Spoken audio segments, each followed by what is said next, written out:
الحمدللہ رب العالمین والصلاة والسلام علی خاتم النبیین اما بعد فاعوذ باللہ من الشیطان الرجیم بسم اللہ الرحمن الرحیم الصلاة والسلام علیک یا رسول اللہ وعلی آلک واصحابک یا حبیب اللہ الصلاة والسلام علیک یا نبی اللہ وعلى آلک واصحابک یا نور اللہ۔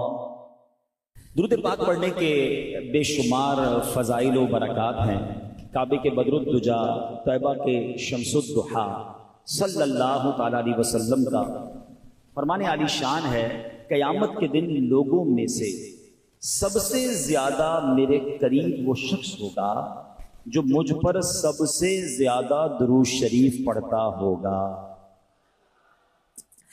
اب یہ بظاہر تو ایک لائن ہے، ایک جملہ ہے حدیث میں، ویری شارٹ حدیث، مگر اس حدیث میں جو انعام چھپا ہوا ہے نا، وہ اگر آپ امیجن کر لیں، وہ سمجھ لیں تو یقین کریں یہ ایک ہی فضیلت درود پاک کے لیے کافی ہے کہ بندہ بس درود پاک کو اپنا وظیفہ بنا لے۔ حضرت قبلہ مفتی احمد یار خان نعیمی مشہور مفسر قرآن ہیں، اس حدیث پاک کی شرح میں فرماتے ہیں قیامت میں سب سے آرام میں وہ ہوگا جو نبی پاک علیہ الصلوۃ والسلام کے ساتھ رہے گا۔ اور حضور علیہ الصلوۃ والسلام کی قربت کا طریقہ کیا ہے، نصیب ہونے کا ذریعہ کیا ہے؟ وہ درود شریف کی کثرت ہے۔ تو اس حدیث شریف سے معلوم یہ ہوا کہ درود شریف بہترین نیکی ہے کہ تمام نیکیوں سے جنت ملتی ہے، اور درود پاک پڑھنے سے بزم جنت کے دولہ مل جاتے ہیں۔ جو جنت کے دولہ ہیں، جن کے لیے یہ کائنات سجائی گئی ہے، اگر وہی مل جائیں، انہی کا قرب مل جائے تو پھر سبحان اللہ، پھر کون سی مشکل ہے۔ وہ شاعر کہتے ہیں نا، محشر ہے اگر محشر، کس بات کا ہم کو ڈر، محشر ہے اگر محشر، کس بات کا ہم کو ڈر، ہم جن کے ثنا خواں ہیں وہ بھی تو وہاں ہوں گے، آقا وہاں ہوں گے نا۔ اور اگر واقعی درود پاک پڑھتے ہوئے، ان کا ذکر کرتے ہوئے دنیا سے جائیں گے اور نبی پاک نے اپنا قرب عطا کر دیا، یقیناً پرابلمز بہت ساری ہیں، محشر میں کتنے مسائل ہیں۔ آپ کو میں کتاب چاہوں گا کہ آپ اس کا کم از کم ایک حصہ ضرور پڑھیں، پوری پڑھ لیں تو کیا بات ہے۔ بہار شریعت، مفتی امجد علی اعظمی صاحب نے کتاب لکھی ہے۔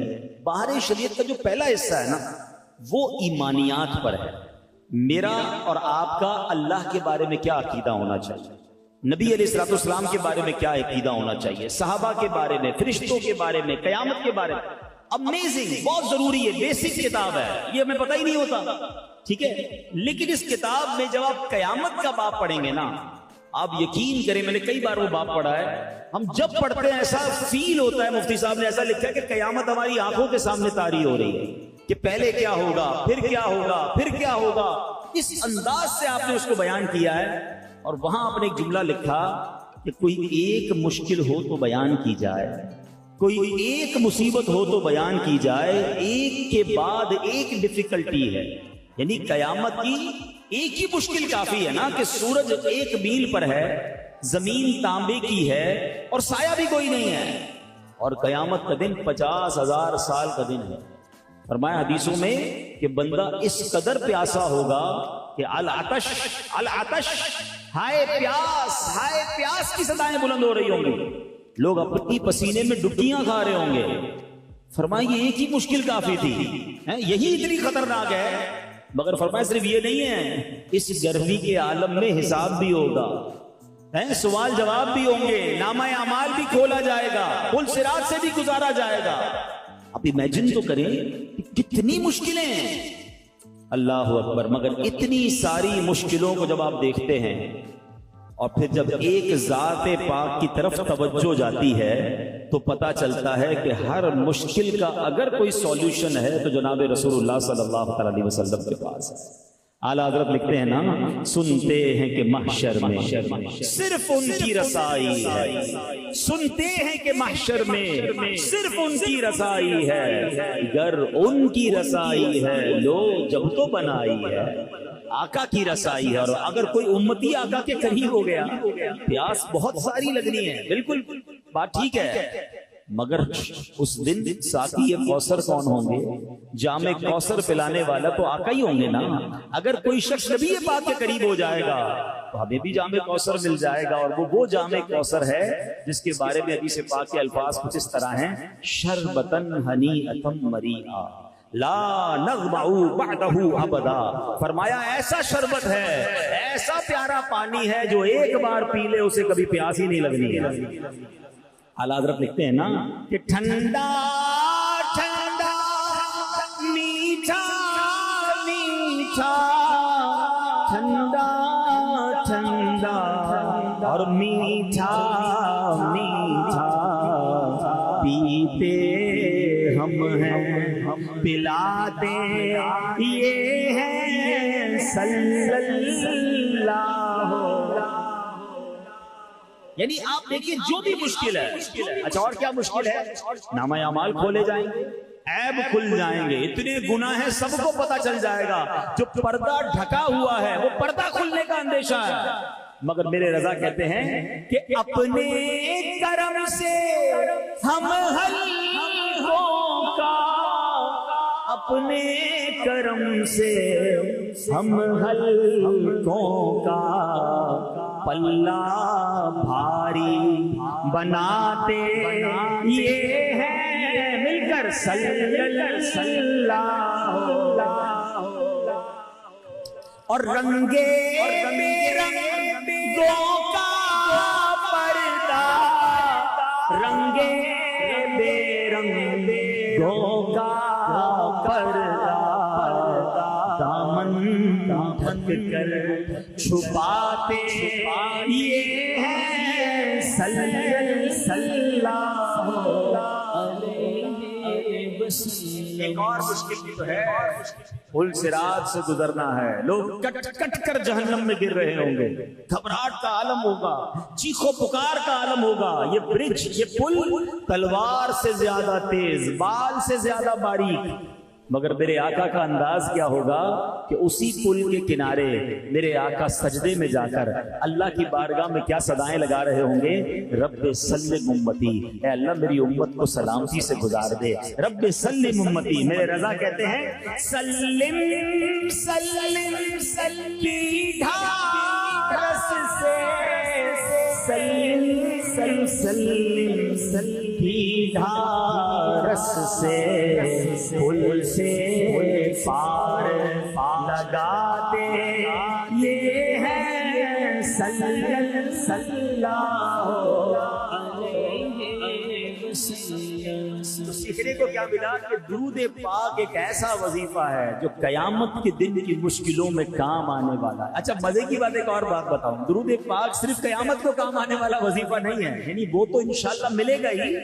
ادھر درود پاک پڑھو، ادھر بھی ٹینشنیں دور ہونا شروع ہو جائیں گی، ادھر بھی کاروبار اچھا ہونا شروع ہو جائے گا، ادھر بھی پرابلم حل ہونا شروع ہو جائیں گی، ادھر بھی خوشیاں آنا شروع ہو جائیں گی. میں نہیں کہہ رہا، میرے آقا علیہ الصلوۃ والسلام فرماتے جس کا مضمون ہے کہ جس کو مصیبتوں نے پریشانیوں نے گھیرا ہو اسے چاہیے کہ کثرت سے درود پڑھے. درود پاک پریشانیوں اور مصیبتوں کو لے جاتا. درود پاک کو اپنا ورد بنا لیں. اب آج سے روزانہ کم از کم ہو سکے تو 1200 بار درود پاک پڑھیں، 313 بار تو کم از کم پڑھیں تاکہ کثرت سے درود پاک پڑھنے والوں میں شامل ہو جائیں. آئیے مل کر محبت کے ساتھ بآواز بلند درود پاک پڑھ لیں. صلو علی الحبیب صلی اللہ تعالی علی محمد صلی اللہ علیہ وسلم. آج جس موضوع پر میں نے چند مدنی پھول پیش کرنے ہیں، یہ ہمارے معاشرے میں بہت تیزی سے پرابلم بڑھتی جا رہی ہے، بہت تیزی سے یہ ایشو جو ہے وہ بڑھتا جا رہا ہے، اور اس کی وجہ سے مسلمانوں کے دل ایک دوسرے سے دور ہو رہے ہیں، غلط فہمیاں جنم لے رہی ہیں. یعنی یوں سمجھیے کہ خاندانوں میں، دوستوں میں، رشتہ داروں میں اعتماد کم ہوتا جا رہا ہے. وہ معاملہ کیا ہے بیان کرتا ہوں. پہلے میں آپ کو ایک واقعہ سنا. حضرت ابو بکر صدیق رضی اللہ عنہ کا دور تھا، اور حضرت عمر فاروق رضی اللہ عنہ ایک جگہ سے تشریف لے جا رہے تھے، تو راستے میں انہوں نے دیکھا کہ حضرت عثمان غنی رضی اللہ عنہ کہیں بیٹھے ہیں، اور آپ رضی اللہ عنہ کسی سوچ میں گم تھے. کبھی کبھی ایسا ہوتا ہے نا کہ آپ اور میں ایسی کسی سوچ میں ہوتے ہیں کہ سامنے سے کوئی گزر جائے پھر بھی پتہ نہیں چلتا. بعضوں کا بندہ ہاتھ ہلاتا ہے، بھائی کدھر ہو، میری طرف تو دیکھو. اچھا ہم کسی کو دیکھ رہے تو سمجھ رہے مجھے دیکھ رہا ہے، مگر ہم اسے نہیں دیکھ رہے ہوتے، ذہن کہیں اور ہوتا ہے. بندہ جب کسی گہری سوچ میں ہوتا ہے تو سامنے کیا ہو رہا ہے اس پر توجہ نہیں ہوتی. ٹھیک ہے. حضرت عثمان غنی رضی اللہ عنہ اسی کیفیت میں تھے. حضرت عمر فاروق رضی اللہ عنہ نے وہاں سے گزرے، آپ نے سلام کیا.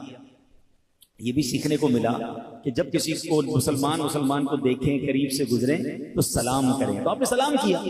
حضرت عثمان غنی نے جواب نہیں دیا. اچھا حضرت عمر فاروق کو بڑا عجیب سا لگا کہ عثمان غنی رضی اللہ عنہ نے جواب نہیں دیا مجھے. آپ چلے گئے حضرت ابوبکر صدیق رضی اللہ عنہ کے پاس، مسلمانوں کے پہلے خلیفہ کے پاس کہ حضور میں نے حضرت عثمان غنی کو سلام کیا، انہوں نے جواب نہیں دیا، لگتا ہے وہ مجھ سے ناراض ہیں، کوئی مس انڈرسٹینڈنگ ہو گئی ہے، تو مجھے سمجھ نہیں آ رہا انہوں نے جواب. وہ تو بالکل فوراً جواب دیتے ہیں، ہمارا تو بڑا پیار ہے آپس میں. تو حضرت ابوبکر صدیق رضی اللہ تعالیٰ عنہ نے معاملے کو پینڈنگ نہیں کیا کہ ٹھیک ہے بعد میں دیکھ لیں گے، میں بات کر لوں گا. آپ نے کہا چلو ساتھ چلتے. حضرت ابوبکر صدیق حضرت عثمان غنی رضی اللہ عنہ کے پاس حضرت عمر فاروق کو لے کر آ گئے. جب وہاں پہنچے تو دونوں نے مل کے سلام کیا. حضرت عثمان غنی رضی اللہ عنہ دونوں کو جواب دیا. حضرت ابوبکر صدیق نے کہا کہ تھوڑی دیر پہلے عمر فاروق یہاں سے گزرے، آپ کو سلام کہا، آپ نے جواب نہیں دیا. حضرت عثمان غنی رضی اللہ عنہ کیا کہتے ہیں کہ کہتے ہیں حضور میں اپنے بھائی کا سلام کا جواب دوں، ایسا تو ہو ہی نہیں سکتا، میں نے کیسے ایسا ہو سکتا جواب نہیں دیا. تو حضرت عمر نے کہا کہ میں نے آپ کے سامنے سے میں گزرا، میں نے آپ کو سلام کیا اور آپ نے جواب نہیں دیا. تو کہتے ہیں واللہ مجھے اس کی خبر ہی نہیں کہ آپ میرے سامنے سے کب گزرے، میری تو توجہ ہی کہیں اور تھی. تو سبحان اللہ. حضرت ابوبکر صدیق کہتے ہیں یہ تو بتاؤ کس سوچ میں تھے. اگر واقعی کسی ایسی گہری سوچ میں تھے کہ عمر فاروق کا گزرنا بھی تمہیں نہ سمجھ آیا، ہمیں تو بتائیے آپ کیا سوچ رہے تھے. اللہ اکبر. ہمارے یہاں کوئی کسی سوچ میں گم بھی ہوتا ہے نا تو سوچ ہوتی ہے کہ کاروبار کا کیا ہوگا، تو نوکری کا کیا ہوگا، دنیا کی پرابلمز، یا بعض اوقات بدقسمتی سے کوئی کسی غلط کام، گناہوں والے کام کی توجہ میں گم ہو جاتا ہے. مگر جب کوئی عاشق رسول ہوتا ہے اس کی یادوں میں بھی نبی پاک علیہ الصلوۃ والسلام ہی بستے ہیں. اس کی یادیں بھی ہوتی ہیں تو آخرت کی ہوتی ہیں، اس کی یادیں بھی ہوتی ہیں تو جناب کسی نیکی کے کام کے کرنے کی عادت ہوتی ہے. ویسے کبھی سوچے اس بات پر کہ مجھے اور آپ کو کبھی ایسا خیال آیا اور اس خیال میں اتنے گم ہو گئے ہوں کہ میرا مرنے کے بعد کیا ہوگا، میری آخرت کیسی ہوگی، میرا جنت میں داخلہ کیسے ہوگا، یا کبھی جناب اس خیال سے مجھے اور آپ کو نیند نہ آئی ہو. ایسے تو بہت سارے لوگ ملتے ہیں کہ جناب دنیا کی ٹینشن کی وجہ سے، دنیا کے کسی پرابلم کی وجہ سے میں رات کو سو نہیں پایا، میری آنکھ کھل گئی، مگر ایسا کبھی ہوا کہ ایک رات نیند اس لیے نہ آئی ہو کہ یاد رسول نے تڑپا دیا ہو، پیارے آقا کے عشق نے تڑپا دیا ہو، دیدار رسول کے لیے میری آنکھیں بے قرار ہو گئی ہوں، مدینے کی یاد ہو اور میری آنکھوں میں آنسو ہوں اور اسی آنسوؤں کے ساتھ میری رات گزری ہو. کیا کبھی کوئی ایسی رات، کبھی کوئی ایسا دن ہم سے گزرا ہو؟ اللہ اکبر. یہ شعر کتنا پیارا ہے نعت کا. کاش میں اور آپ اس کے مصداق بن جائیں کہ دل میں ہو یاد تیری گوشہ تنہائی ہو، دل میں ہو یاد تیری گوشہ تنہائی ہو، پھر تو خلوت میں عجب انجمن آرائی ہو. اللہ کرے ہماری تخلیے بھی، ہماری خلوتیں بھی کبھی ایسی ہوں، اس طرح کی محفل ہو، کوئی نعت خواں نعت پڑھے اور عشق رسول والی نعت پڑھ لے تو کبھی کبھی ہماری آنکھوں سے بھی آنسو بہ جاتے ہیں، کبھی ہم بھی مدینے کی یاد میں تڑپ جاتے ہیں. یقیناً یہ بڑی اچھی بات ہے، مگر سچ بتاؤں اصل مزہ کیا ہے کہ میں ہوں اکیلا اور میرا کمرہ ہو، مجھے کوئی دیکھ نہ رہا ہو اور میری آنکھوں سے آنسو مدینے کی یاد میں بہ رہے ہوں، میری آنکھوں سے آنسو نبی پاک کی یاد میں بہ رہے ہوں. میں وہ رات تڑپ کر گزاروں کہ یا رسول اللہ میں بھی آپ کا امتی ہوں، مجھے بھی آپ کا دیدار نصیب ہو جائے. کبھی کوئی رات ایسی گزرے کہ اپنے گناہ یاد آئیں اور میں جا نماز بچھاؤں اور سجدے میں جا کر اپنے رب کی بارگاہ میں آنسو بہاؤں. یقین کریں یہ اکیلے میں آنسو بہانا اس کا لطف ہی اور ہے، اس کی چاشنی ہی اور ہے. تو بہرحال میرے پیارے اسلامی بھائیوں، حضرت ابوبکر صدیق پوچھتے ہیں سیدنا عثمان غنی سے، اے عثمان غنی ذرا یہ تو بتائیے آپ کس سوچ میں تھے؟ آپ پتہ ہے حضرت عثمان غنی رضی اللہ عنہ کیا بتاتے ہیں؟ آپ فرماتے ہیں کہ میں ایک ایسی گہری سوچ میں ڈوبا ہوا تھا کہ میں نے نبی پاک علیہ الصلوۃ والسلام سے آپ کی حیات طیبہ میں ایک سوال پوچھنا تھا، میں وہ سوال پوچھ نہیں پایا، کاش میں وہ سوال آپ سے پوچھ لیتا. حضرت ابوبکر صدیق رضی اللہ عنہ نے فرمایا وہ سوال کیا تھا؟ اے عثمان ہمیں تو بتاؤ وہ سوال کیا تھا؟ حضرت عثمان غنی کہتے ہیں کہ میں نے سوال یہ پوچھنا تھا کہ قیامت کے دن نجات کا دار و مدار کس بات پر، یعنی کون سی چیز ہوگی کہ جس کی وجہ سے قیامت کے دن نجات مل جائے گی، بندہ بخشا جائے گا. حضرت ابوبکر صدیق رضی اللہ تعالیٰ نے پتہ کیا جواب دیا؟ آپ نے فرمایا اے عثمان میں نے اپنے آقا سے یہ سوال پوچھ لیا، آپ تو نہیں پوچھ سکے نا، میں نے پوچھ لیا ہے۔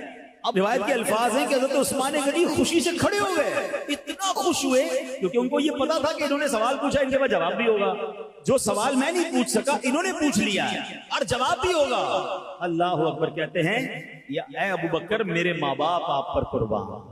اچھا دیکھیے کتنی آخرت کی فکر تھی، کتنا علم دین کا شوق تھا، کوئی اور دنیاوی مقصد نہیں ہے کہ ان کے پاس اس سوال کا جواب ہے، خوشی سے جھوم اٹھے، کہتے ہیں ابوبکر میرے ماں باپ آپ پر قربان، آپ ہی ہم سے اس معاملے میں آگے بڑھنے کے حقدار تھے، کیا کمال آپ نے کر دیا ہے۔ اب مہربانی کریں جلدی سے جواب بتائیے کہ ہمارے آقا مدینے والے مصطفیٰ صلی اللہ علیہ وسلم نے کیا جواب ارشاد فرمایا؟ اچھا یہ وہ لوگ ہیں جو پہلے ہی بخشے ہوئے ہیں، یہ وہ لوگ ہیں جو پہلے ہی جنتی ہیں، جنہوں نے نبی پاک سے جنت کی بشارتیں سن لی ہیں، مگر پھر بھی ان کو پتا کرنا ہے کہ قیامت کے دن کیسے بخشے جائیں گے، نجات کیسے ہوگی۔ اب تک تو سوال سنا ہے کہ ہم میں سے کسی کے دل کی کیفیت ایسی بنی کہ یار جلدی سے مجھے بھی جواب پتا چل جائے، میں بھی اس پر عمل کر لوں اور قیامت کے دن میں بھی بخشا جاؤں۔ سنو اب حضرت ابوبکر صدیق کہتے ہیں میں نے نبی پاک سے پوچھا ما نجات ھذا الامر، یعنی قیامت کے دن نجات کا دار و مدار کس بات پر ہے؟ سرکار دو عالم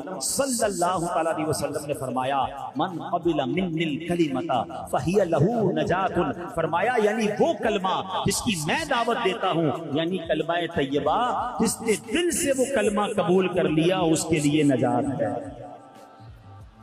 اے سبحان اللہ، حضرت عثمان غنی کو تو جواب مل گیا، ان کے صدقے ہم غلاموں کو بھی جواب مل گیا، ہم گناہگاروں کو بھی جواب مل گیا۔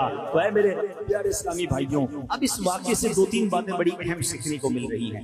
پہلی بات کہ روز قیامت نجات کا دار و مدار ایمان پر ہے، کوئی چاہے کتنے مرضی اچھے کام کر لے، اب ذرا غور سے سنیے گا، عقل مند ہوں گے تو میری بات جلدی پک کر لو گے، کوئی چاہے کتنے ہی بڑے اچھے کام کر لے، پوری دنیا میں یتیم خانے کھول دے، دنیا بھر کے غریبوں میں کروڑوں اربوں روپے تقسیم کر دے، ہر بے گھر کو گھر بنا دے، ہر بھوکے کو کھانا کھلا دے، جتنے چاہے بھلائی کے کام کرتا رہے، اگر اس کے دل میں ایمان نہیں تو اس کی یہ ساری بھلائیاں بیکار ہیں، اللہ کے حضور کچھ بھی قبول نہیں ہوگا، کیونکہ دار و مدار کیا ہے؟ وہ ایمان ہے، ایمان نہیں تو کچھ بھی نہیں۔ ہاں کسی کے پاس ایمان ہے اور اس کی چھوٹی سے چھوٹی نیکی، بڑی سے بڑی نیکی انشاءاللہ قبول بھی ہوگی اور جنت میں جانے کا ذریعہ بھی بن جائے گا۔ اللہ پاک خود قرآن پاک میں ارشاد فرماتا ہے ان اللہ لا یغفر ان یشرک بہ ویغفر ما دون ذلک لمن یشاء، فرمایا بے شک اللہ اس بات کو نہیں بخشتا کہ اس کے ساتھ شرک کیا جائے اور اس سے نیچے جو کچھ ہے جسے چاہتا ہے معاف فرما دیتا ہے۔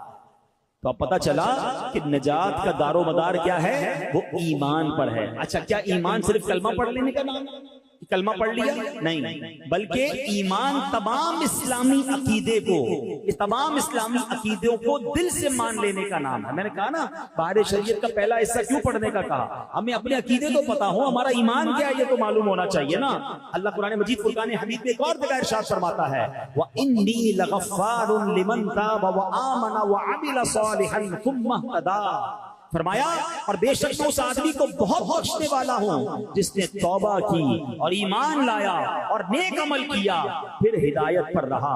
تو پتا چلا کہ تین باتوں کا ذکر ہے، ایمان، نیک اعمال اور ہدایت پر رہنا۔ جس پہ یہ تینوں باتیں ہوں گی اللہ پاک اسے بخش دیتا ہے، اس کی بخشش فرما دیتا ہے۔ اب ہدایت پر رہنے کا کیا مطلب ہے؟ کیسے ہدایت پر رہیں؟ حضرت سعید بن جبیر رحمت اللہ تعالی علیہ اس کی تفسیر میں فرماتے ہیں استقامہ لفرقۃ السنت والجماعہ، یعنی جو ایمان لائے، نیک اعمال کرے، پھر اس کے ساتھ ساتھ اہل سنت والجماعت کے عقائد یعنی عاشقان رسول والے عقیدوں پر ثابت قدم رہے، اس کی بخشش ہو جاتی ہے۔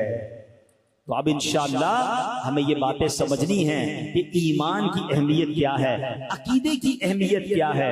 اب یہاں پر ایک اور بات بھی یاد رکھیے، ہم اس وقت الحمدللہ اللہ کا شکر ادا کرتے ہیں مسلمان ہیں، ٹھیک ہے، لیکن ایمان سنبھال کر، ایمان بچا کر قبر میں جانا، یہ بھی بات یاد رکھیے۔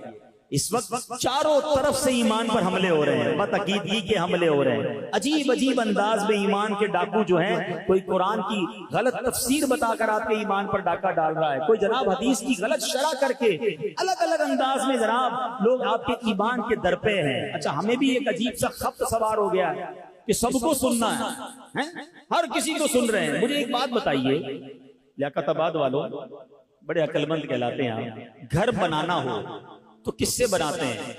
بلڈنگ بنانے والے بلڈر سے بناتے ہیں یا موچی سے بناتے ہیں؟ جواب دیجئے، بلڈر سے بناتے ہیں۔ اچھا علاج کروانا ہو تو علاج ڈاکٹر سے کرواتے ہیں یا گوشت کاٹنے والے کسائی سے کرواتے ہیں؟ ڈاکٹر سے کرواتے ہیں۔ کیوں بھائی؟